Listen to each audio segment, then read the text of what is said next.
The TONOR TC30 is less than $40 on Amazon, but is it worth the money? Can you get started with podcasting, streaming, or music with the TC30? In this video, we're going to answer those questions. But first, I need to mention that this video is actually sponsored by TONOR. However, I am free to say whatever I feel about the microphone, so this will be an unbiased review of the TC30. Additionally, TONOR is giving away 2 microphones, so if you're interested, more details are in the description below. So we should talk about what comes in the box, because for less than $40, you actually get quite a bit of kit. You get a microphone, you get a little shock mount dealie, which actually does a really good job of reducing rumble. You get a mini little tripod here, which is really good for just setting it on top of a desk. And then you also have a pop filter. I mean, a lot of times these pop filters can range anywhere from 10, 30, 40, 50 bucks separate for other brands and all that. And this gets included with it. It's actually really well thought out in terms of the design as well. It doesn't like get in the way, and you can easily set it up so your microphone is about an inch away from the pop screen and reduce those plosives, because no one likes to hear a bunch of pops. You also get a 2-meter USB-C to USB-A cable. It's also nice that this actually detaches from the microphone itself. You have a little port in the back that is USB-C. I mean, it's not like the audio needs USB-C for any kind of high data rates or anything like that, but when inevitably a cable breaks, you can always swap to a different cable, which is nice. The TC30 also comes with a 2-year manufacturer warranty in case anything malfunctions. The spec sheet lists a frequency response of 50 Hz to 20 kHz. However, the frequency plot graph shows a pretty steep fall off around the 10K mark. The polar pattern is cardioid, which is fairly standard for these types of mics. The sample rate is locked to 48 kHz and the bit rate is locked to 16. No 24-bit output. And finally, the SPL is rated at a max of 100 dB. More on that later. Also, if you could take a quick second to hit the like button, it would really help out this video, which would help me out personally, and thank you. Again, with this shock mount, I think it's actually really cleverly designed. Obviously, you don't have to have the pop filter on here, so I can easily take it off like so. And then you just have the shock mount dealie. The shock mount is plastic, and also this body feels plastic as well. Again, it's a cheap microphone, so don't expect some like heavy metal grade type of stuff on here. I think the design doesn't get in the way. It's like, hey, I'm a microphone that kind of inspires a little bit of a classic design with these divots or cut-ins right here. And then this is how you put it back into the shock mount. Easy peasy, like that. The logo wants to go into this little pocket right here. Put the logo there for it to be where it wants to be. And again, you have a little tripod here. The tripod can easily unscrew like so, and then you can connect this to your standard threading for a microphone stand, or like I said, a boom arm or something like that. But again, this is plastic, which means that over time, any kind of metal threads could wear it out. And at that point, you'd have to get a new shock mount. But again, this is all 40 bucks. I feel like you have to keep the price in mind for all this stuff because it's so cheap that like technically this could be like a backup microphone if you already have a good microphone. It is nice that they give you a little tripod here, because this would be like another $10, $20, $30 purchase on Amazon if they didn't include this. In terms of things I don't like about the design, it's basically what it's missing. And there's no mute button on here. So if you wanted to mute your microphone, you have to do it through software. Also, there's no gain knob. So anything in terms of adjusting the volume that is output from the microphone has to be done in software as well, which isn't exactly the most intuitive thing. So I feel like some people might have some issues with that. That being said, I feel like it is set up out of the box at a decent volume, so you're not going to have too much issues unless you scream into the microphone a lot. By the way, I will be doing a bunch of sound examples later on in the video, but I just want to talk about the design stuff first. There's also no XLR output, which means that you won't be able to hook it up to a separate mixing board or plug it directly into a device like the Go XLR if you're planning on buying one in the future. You'll always be required to plug it directly into a computer, tablet, or phone to start recording. And honestly, the majority of people interested in a microphone like the TC30 wouldn't even realize the lack of an XLR output for a long time, if ever. Another thing to note is that there's no headphone out on this device, so you can't monitor the sound directly off of the microphone, and you're going to have to rely on whatever device you're using, whether it's a computer or a tablet, to be able to listen to the audio. The other thing that I'm actually not really a fan of is the condenser side. When I want to do streams or podcasts or anything that's like voiceover specific, I typically go for dynamic microphones. And that's because dynamic microphones tend to focus on the target that they're pointed towards, so you get a drier signal.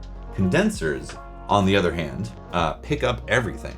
They have a very sensitive diaphragm, and their acoustic energy that they pick up is just very detailed. Condensers are good and bad in that sense. And this goes for all condensers, by the way. This isn't just because it's like a cheap $40 mic. A couple notes though, what is inside your room or office affects the sound pretty dramatically. If you have a couch, bed, furniture, drapes, all those things, they help affect the acoustical energy bouncing and reduce the reflections and absorb some of that energy to make the mic sound a bit better. And again, this goes with all condenser mics. It's not just the TC30, it's like all of them out there. A few nitpicky things is the 16-bit output and the SPL rating of 100 decibels. It would have been nice to have 24-bit, which would give significantly more dynamic range to work with in the recordings, but it is under $40, and it's not designed for musical applications. Same goes for the max SPL of 100. Now that sounds like a lot, and technically it is. If you had 100 SPL right next to your ear, it's going to be damaging. But the way sound works is it exponentially diminishes as it gets away from the original source.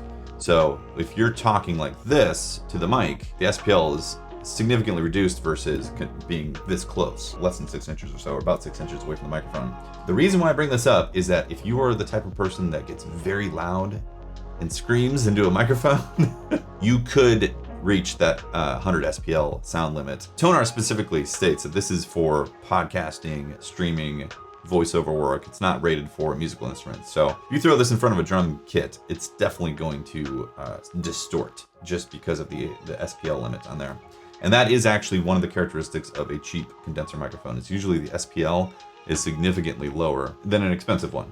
But when you look at expensive ones, like we're talking $1,000, you know, versus $40. So how does it sound?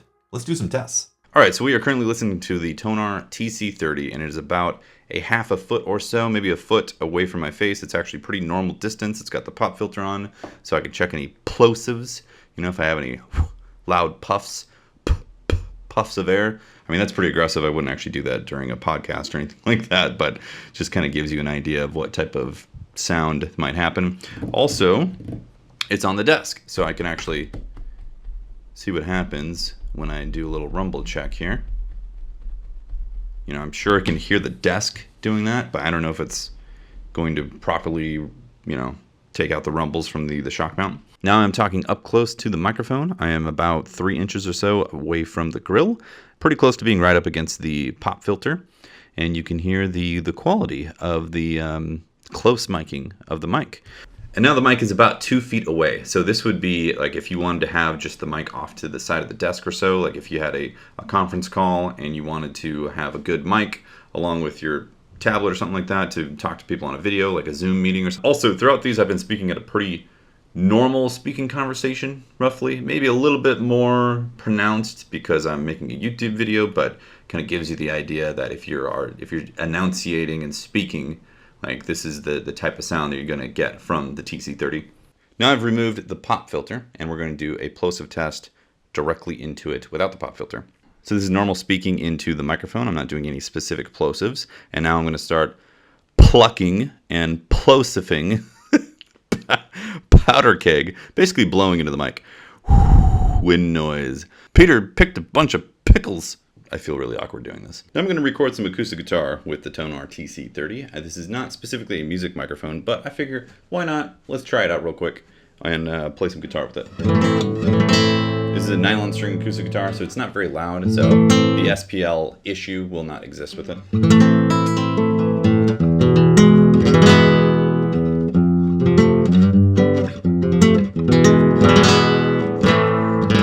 And sorrow I could not travel both and be one traveler.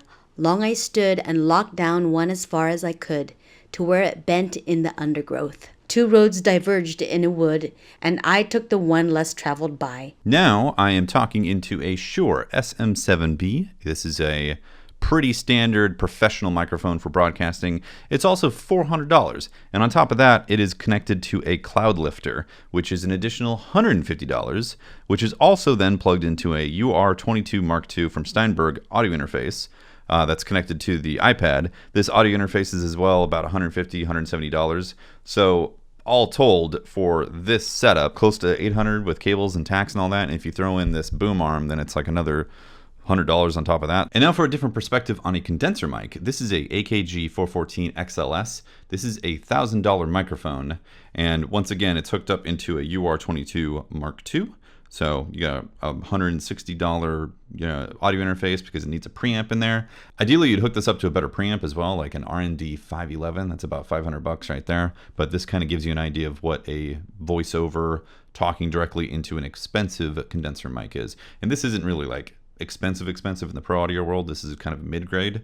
There's considerably more expensive condenser microphones out there. All right, so we are currently listening to the TONOR TC30. I am talking into a Shure SM7B. And now for a different perspective on a condenser mic. This is a AKG 414 XLS. All right, so we are currently listening to the TONOR TC30, and it is about a half a foot or so, maybe a foot away from my face. So, the big thing I noticed in these audio examples is rather thin quality in the low end of the TC30. Both the SM7B and the 414 have rich low ends right out of the signal, which they should because they're expensive. However, the TC30 took EQ and compression relatively well. Adding a low end shelf and boosting a good 2 to 4 decibels helped a lot to bring back some of that warmth. And the other thing I noticed is that fall off around the 10K mark. The highs are definitely a bit veiled because of this, but I think it's fine for strictly podcasting and streaming and other formats that get compressed heavily for the finished delivery. All right, who should purchase this microphone? If you are a new streamer, podcaster, maybe you're doing some voiceover work, I think this microphone is excellent because it works with basically most of your devices. It is really easy, plug and play, and you're good to go. Being a condenser mic means that you're gonna have to be just a touch more concerned with your environment to make sure you're not in a big, boomy, like echoey type of room. You can't beat the price, honestly. I mean, for less than $40, you're getting the microphone, you're getting a tripod, you're getting a pop filter. It's got the electronics in there, the preamplifier, all that stuff. This is a very affordable solution for someone needing to get in and get some good audio quality. And I will say that I think audio quality is more important than visual camera quality when it comes to podcasting and streaming. Obviously podcasting because it's going to be listened to most of the time. When it comes to streaming, people are looking at the game, and if your camera sucks, they're like, well, your camera sucks. But if your audio sucks, that's even worse because they can't really listen to you. So if you have a decent microphone solution to get you going, then that's the way. And this is a great option for that. It's also a great option for a secondary setup. You wanted to travel and you wanted to record some podcasts in like a hotel room or something like that, and you didn't want to take your expensive setup, which I personally would be apprehensive over that, then this is a great cheap setup where if it does happen to break, then you're not out several $100s, or if it gets lost or stolen or something like that. So I think that's a good consideration as well. Would I replace my setup with this particular microphone? No, of course not. I have hand selected my setup for specific reasons, and I'm not going to move away from that. And also I prefer dynamic microphones when it comes to voiceover type of stuff. So yeah, if you're just starting out, I think this is an excellent setup, an excellent solution for good audio. Now, the caveat of it being so cheap is that it is very limited in terms of growth. So again, it doesn't have an XLR out, so you're not going to be able to patch it into a mixing board. The SPL is pretty low, so you're not going to use it for any kind of musical activities, loud musical activities, I should say. But in terms of getting voice across, it is a nice little setup that is extremely cheap. You cannot beat that value. And that's the end of the video. Deuces.